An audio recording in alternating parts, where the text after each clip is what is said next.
امام صاحب کہنے لگے سنو پہلا طریقہ یہ ہے پاگل ہو جاؤ، پاگل پر نماز معاف، پاگل نماز بھی نہ پڑھے گناہ بھی کوئی نہیں ہوگا۔ اب جیسے ہی سنا تو سر کھو جانے لگا، امام صاحب اگر پاگل ہو گیا لوگ ماریں گے، برا حال ہو جائے گا، پاگل خانے میں چھوڑ دیں گے، کرنٹ کے جھٹکے لگائے جائیں گے، نہیں نہیں یہ بہت خطرناک ہے۔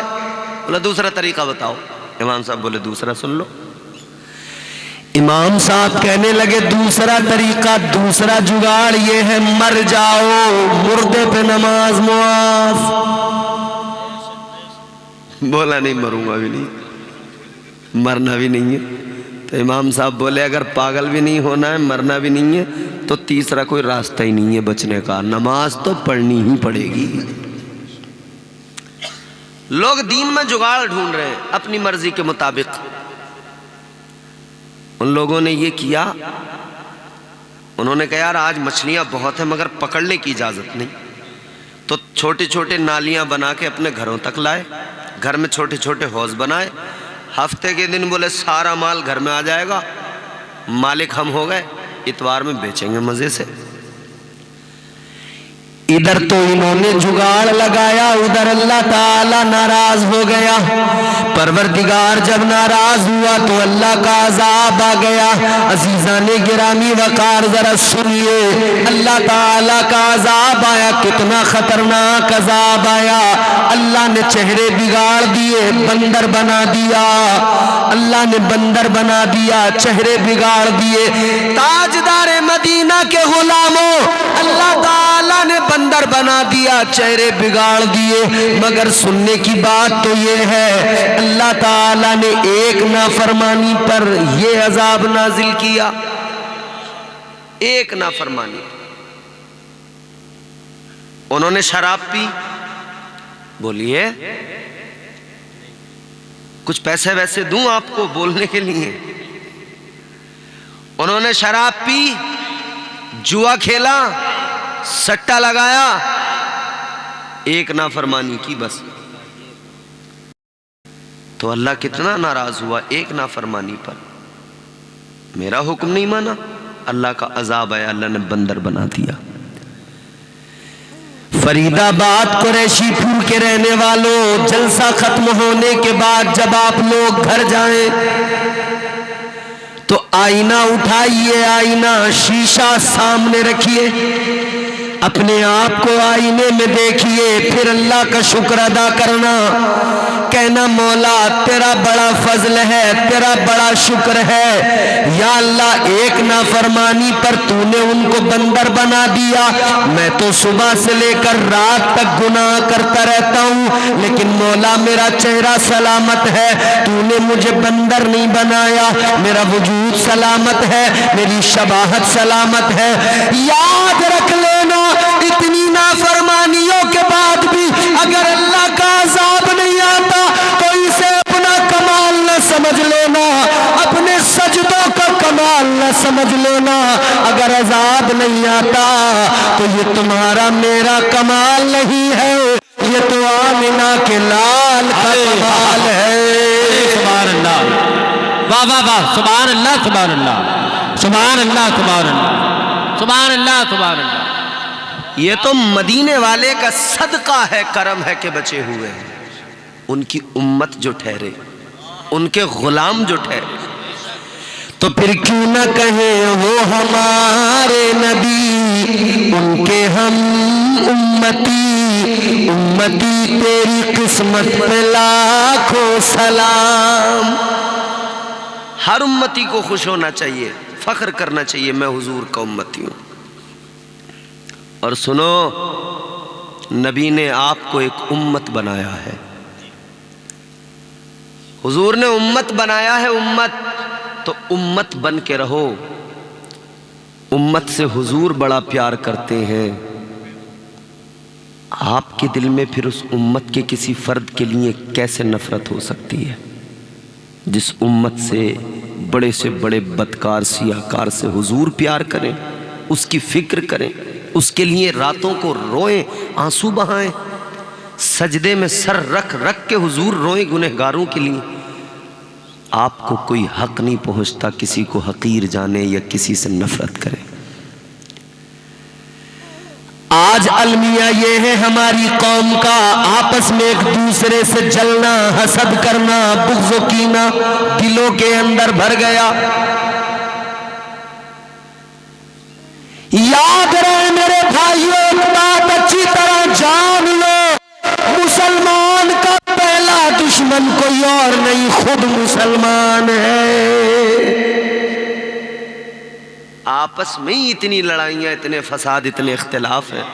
حضور نے امت بنایا، یہاں بٹے پڑے ہیں، یہاں قبیلوں کی لڑائیاں ہیں، یہاں نسل کی لڑائیاں ہیں، یہاں ذات کی لڑائیاں ہیں، برادری کی لڑائیاں ہیں، یہاں خاندانوں کی لڑائیاں ہیں، یہاں محلوں کی لڑائیاں ہیں۔ کیا عجیب حال بنا دیا امت کا۔ تاجدار مدینہ نے امت بنایا، رشتہ کتنا پیارا، آقا نے فرمایا تیرا خون کا رشتہ بعد میں ہے، کلمے کا رشتہ پہلے ہے۔ صحابہ نے پروف کر کے دکھایا، صحابہ نے اس کا پریکٹیکل دیا۔ اگر باپ کافر تھا تو اس سے رشتہ توڑ دیا۔ کوئی دور کا رہنے والا، فارس سے آنے والا سلمان نبی کا غلام تھا تو صحابہ نے اسے اپنا بھائی بنا لیا۔ سبحان اللہ، زندہ باد۔ آپ دیکھتے ہو یہ کون ہے، وہ کون ہے، یہ کیا؟ سب سے پہلے دیکھو یہ مسلمان ہے یا نہیں۔ تاجدار مدینہ کے غلاموں، دلوں کو پاک کر لو، دلوں کو صاف کر لو، طبیعتوں کو صاف کر لو، حضور کی شریعت کو اپناؤ، حضور کی تعلیمات پر عمل کرو۔ مدینے والے مصطفیٰ نے آپ کے میرے لیے، ہم گنہگاروں کے لیے بڑے آنسو بہائے۔ آقا نے بڑا یاد کیا، حضور دنیا میں تشریف لائے تب امت سے اتنا پیار، امت کو یاد کرتے ہوئے سجدے میں سر رکھا۔ آقا نے زبان پر امتی امتی ہے، آقا دنیا میں آئے تب امت کو یاد کیا۔ مصطفیٰ جان رحمت کا بچپن ہے تب امت کی فکر ہے، آقا کی جوانی ہے تب آقا کو امت کی فکر ہے۔ مصطفیٰ سفر کے ہیں، سفر کے درمیان ہیں تو آقا کو امت کی فکر ہے۔ آقا مکے میں ہے تب امت کی فکر ہے، آقا مدینے میں ہے تب امت کی فکر ہے۔ ارے سن لو، آقا اگر زمین پہ ہے تب امت کی فکر ہے، اور شب معراج لامکان پہ ہے تب امت کی فکر ہے۔ نعرے تکبیر، نعرے رسالت، نعرے حیدری، نعرے حیدری، فیضان شب برات کانفرنس مسلک اعلیٰ حضرت علامہ مولانا مفتی امتیاز رضا برکاتی۔ حضور نے کتنا یاد کیا، سوچئے ذرا کتنا یاد کیا۔ تاجدار مدینہ امام الانبیاء مصطفیٰ جان رحمت کی جب طبیعت علیل ہو گئی، مدینہ منورہ حجرہ عائشہ، آقا کی طبیعت علیل۔ غور سے سنو میرے بھائیوں، مصطفیٰ کی طبیعت علیل ہے۔ اللہ تعالیٰ نے فرمایا محبوب طبیعت علیل ہے، بتائیے کیا حال ہے۔ اللہ اپنے محبوب سے خیریت معلوم کر رہا ہے، حال معلوم کر رہا ہے۔ اللہ تو سب جانتا ہے، باخبر ہے ہر بات سے، عالم الغیب والشہادہ ہے۔ اللہ سب جاننے کے باوجود بھی آقا کی خیریت معلوم کر رہا ہے، پروردگار عالم باخبر ہونے کے باوجود بھی حال معلوم کر رہا ہے۔ غور سے سننا، یہ باتیں میری دل پہ اثر کریں گی انشاءاللہ۔ برگے ہینا پہ لکھتا ہوں میں درد دل کی بات، شاید کہ رفتہ رفتہ لگے دل ربا کے ہاتھ۔ انداز بیاں گرچہ بہت شوق نہیں ہے، شاید کہ تیرے دل میں اتر جائے میری بات۔ ایک بات بھی دل میں اتر گئی، ایک بات بھی دل پہ اثر کر گئی، میرا آنا کامیاب ہو جائے گا، آپ کا بیٹھنا جلسہ سجانا کامیاب ہو جائے گا۔ عزیزان گرامی وقار غور فرمائیے، اللہ تو سب جاننے والا، پھر اللہ نے حال معلوم کیوں کیا؟ عالم رؤیا میں اللہ کی بارگاہ میں سوال کیا جائے، اے مولا تو تو باخبر ہے، اے پروردگار تو سب جاننے والا، مولا تو نے حال معلوم کیوں کیا؟ جیسی طبیعت ہے تو باخبر ہے، تو جواب قدرت کا آئے گا، اے بندو جب تمہارے یہاں تمہارا کوئی اپنا، تمہارا کوئی عزیز بیمار ہوتا ہے تو تم کیا کرتے ہو؟ ہم جواب دیں گے مولا ہم سیب 1 کلو ایک پیکٹ میں ڈالتے ہیں، ایک پولی بیگ میں ڈالتے ہیں، چلے جاتے ہیں عیادت کے لیے، کبھی کبھار موسمی کا جوس لے کر چلے جاتے ہیں، وہ تو ایک طرف رکھ دیا، جا کر پہلا جملہ یہی کہتے ہیں، مریض سے کیا حال ہے؟ کیا ہمیں پتہ نہیں ہوتا؟ ڈاکٹر نے اس کے بارے میں کیا کچھ بتا دیا ہے، اس کی رپورٹیں کیا کہہ رہی ہیں، پتہ تو ہوتا ہے، مگر پھر بھی مریض سے پوچھتے ہیں کیسی طبیعت ہے، کیا حال ہے؟ کس لیے؟ کس لیے؟ اس لیے کہ مریض کا دل بہل جائے، اس کے دل کو سکون مل جائے۔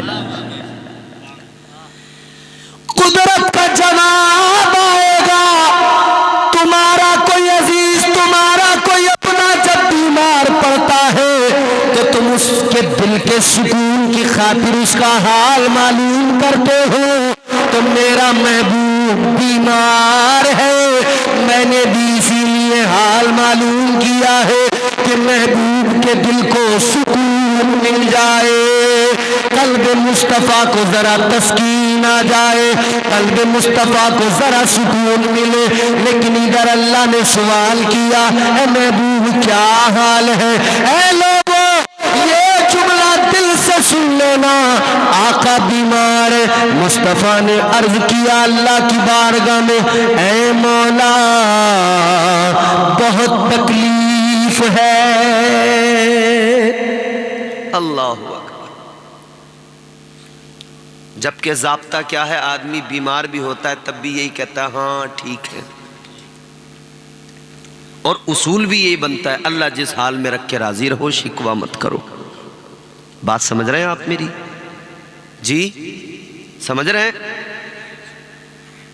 چلیے زبان نہ صحیح سر ہی ہلا دیجئے، ہم سمجھ لیں گے کہ بھئی یہاں سر ہلانے کا دستور ہے، لیکن ایک بات یاد رکھیے، اگر ہم بھی سر ہلا کے کام چلانے لگے تو آپ کی سمجھ میں کچھ نہیں آنے والا پھر۔ الفت میں جب مزہ ہے کہ دونوں ہو بے قرار، دونوں طرف ہو آگ برابر لگی ہوئی، ہم نے تو سوچ لیا ہے کہیں تو لٹنا ہے، پھر نقض جان بچانا کیا، جب آ گئے ہیں تو مقتل سے بچ کے جانا کیا؟ آپ بھی سوچ لو، جب آ گئے ہیں تو چلو اب کام کر کے ہی جاتے ہیں۔ اللہ تعالیٰ کی بارگاہ میں حضور نے عرض کیا مولا بہت تکلیف میں ہوں۔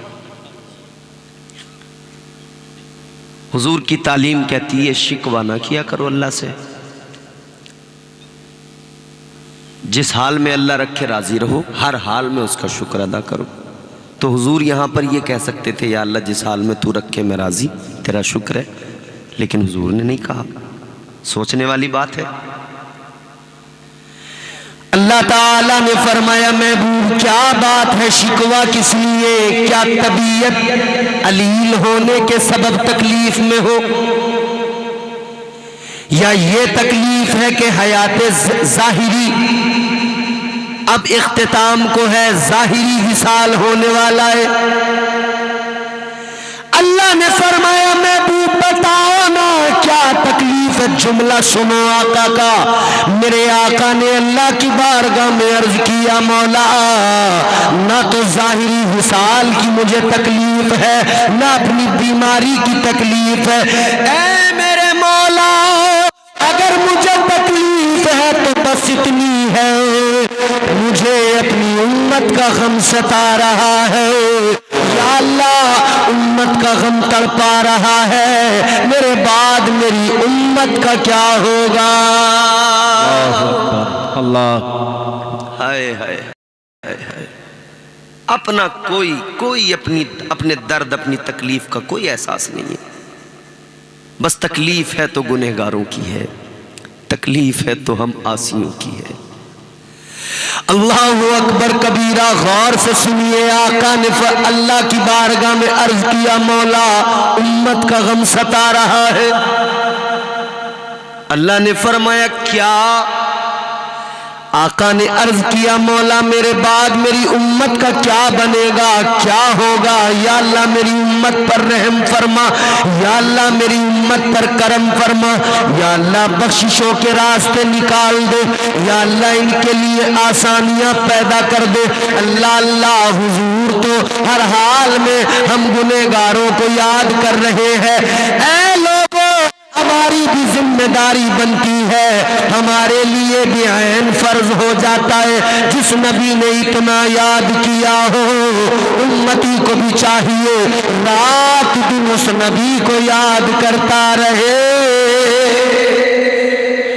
آج قریشی پور میں یہ محفل اس بات کی دلیل ہے گویا یہ تمام لوگ یہ اراکین و معاونین بانیان جلسہ اللہ کی بارگاہ میں یہی گزارش کر رہے ہیں اور آقا کی بارگاہ میں بس یہی کہہ رہے ہیں اے آقا اے تاجدار مدینہ آپ نے ہم گنہگاروں کو تمام عمر یاد کیا. یا رسول اللہ آج ہم جلسہ سجا کر اجتماعی طور پہ آپ کو یاد کریں گے. حضور نے اللہ کی زندہ باد. بارگاہ میں عرض کیا مولا میری امت کے لیے آسانیاں پیدا فرما. اللہ تعالیٰ اب جو میں باتیں سنا رہا ہوں انشاءاللہ دل کو چھو جائیں گی یہ باتیں.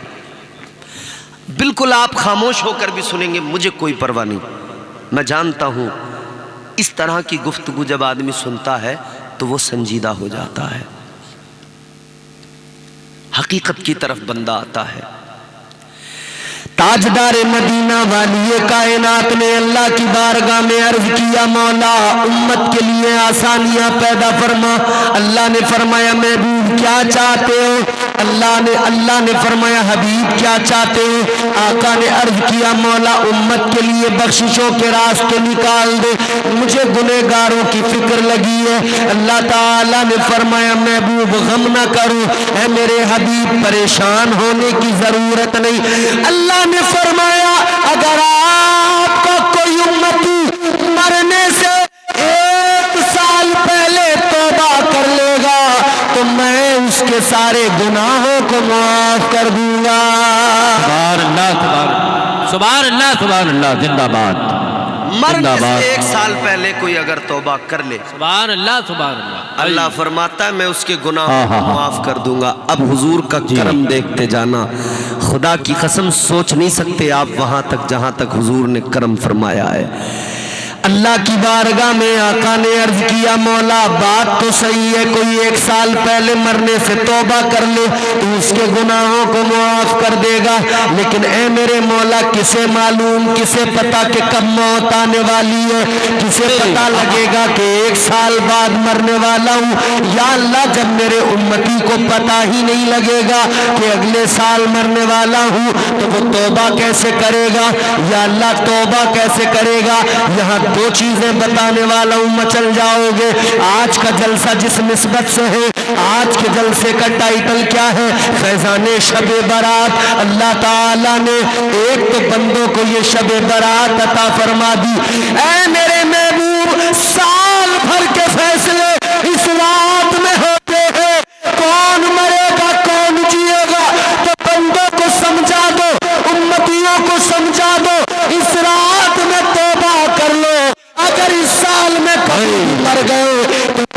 بخشائے جاؤ گے، جنت کے حقدار بن کے جاؤ گے۔ نعرے تکبیر، نعرے رسالت، نعرے غوثیہ، مطلق اعلیٰ حضرت فیضان شب برات کانفرنس۔ ایک تو یہ، ایک بار اس رات میں توبہ کر لو، پورے سال میں کبھی بھی مر گئے نا، اللہ کے کرم سے گناہ سارے اللہ معاف کر دے گا۔ توبہ تو کیجئے اس رات میں۔ ارے بھائی، 2 آنسو لے کر اللہ کی بارگاہ میں آئیے تو صحیح۔ اقبال نے کہا، شاعر مشرق نے کہا، موتی سمجھ کے شان کریمی نے چن لیے، موتی سمجھ کے شان کریمی نے چن لیے، قطرے جو گر گئے تھے عرق انفعال کے، 2 آنسو آنکھوں میں سجا کے لاؤ۔ تم نے دنیا کے لیے بہت آنسو بہائے، مال کی محبت میں آنسو بہائے، کاروبار میں نقصان ہوا آنسو بہائے، اولاد کا نقصان ہوا آنسو بہائے، دنیا میں کوئی بھی نقصان ہوا آنسو بہائے، مگر میرے بھائی جب تم نے دنیا کے لیے آنسو بہائے، کوئی قیمت نہیں ان آنسوؤں کی، بہہ گئے آنسو، کوئی آنسو پوچھنے والا بھی نہیں آیا۔ تو اپنے بند کمرے میں کتنا بھی رو لے، کوئی تیرے آنسو پوچھنے نہیں آئے گا، کوئی تیرے آنسوؤں کا مول سمجھنے نہیں آئے گا، کوئی تیرے آنسوؤں کی قیمت لگانے نہیں آئے گا۔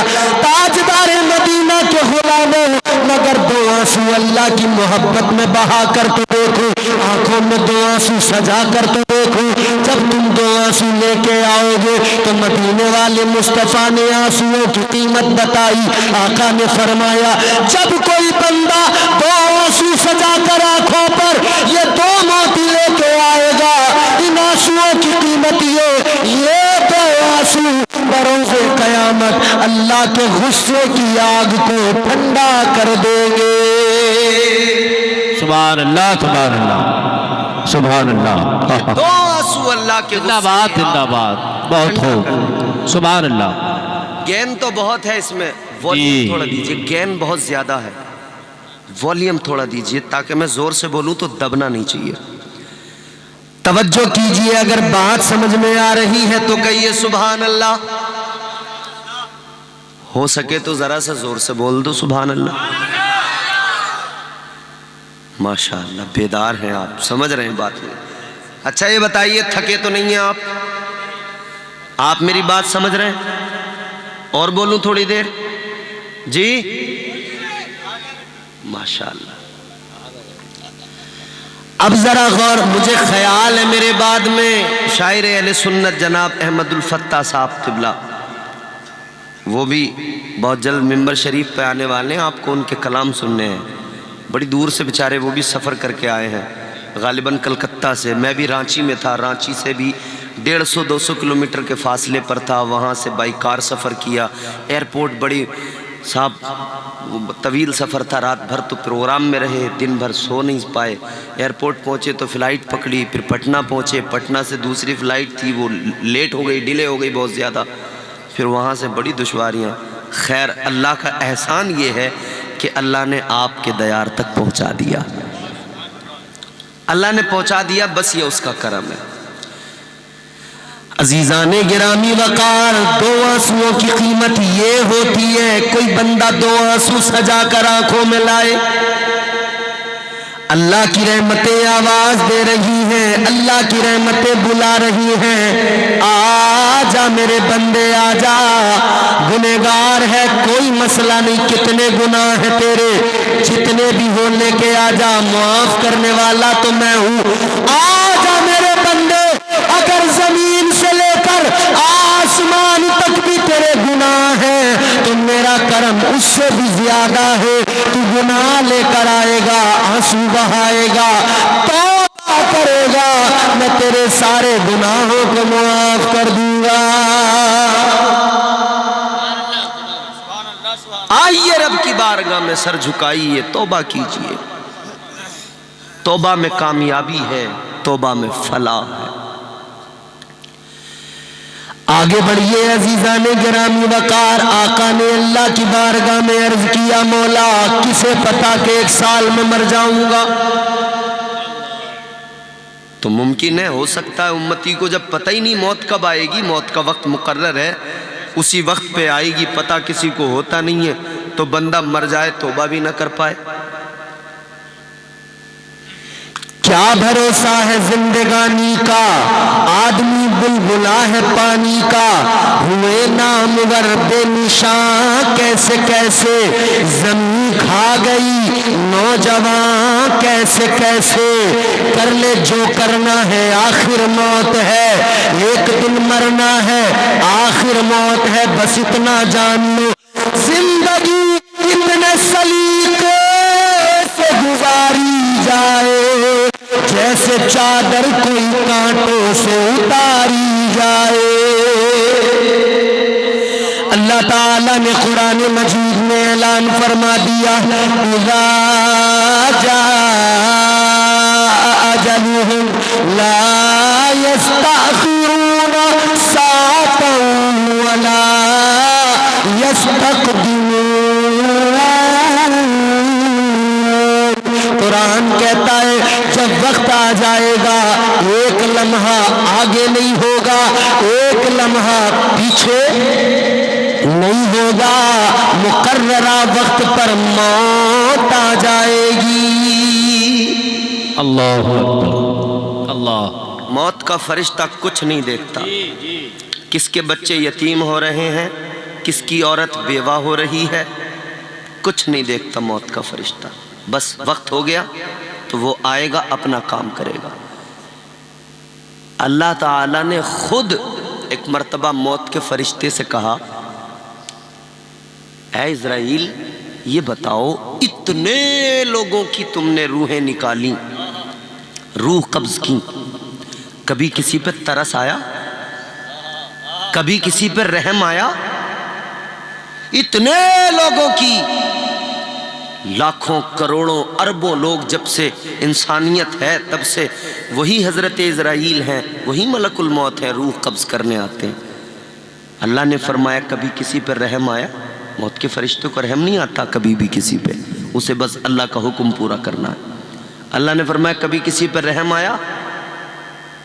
سنیے جواب، کہتے ہیں یا اللہ 2 بار رحم آیا، صرف 2 مرتبہ، کبھی کسی پر رحم نہیں آیا، صرف 2 موقع ایسے آئے، 2 مرتبہ مجھے رحم آیا۔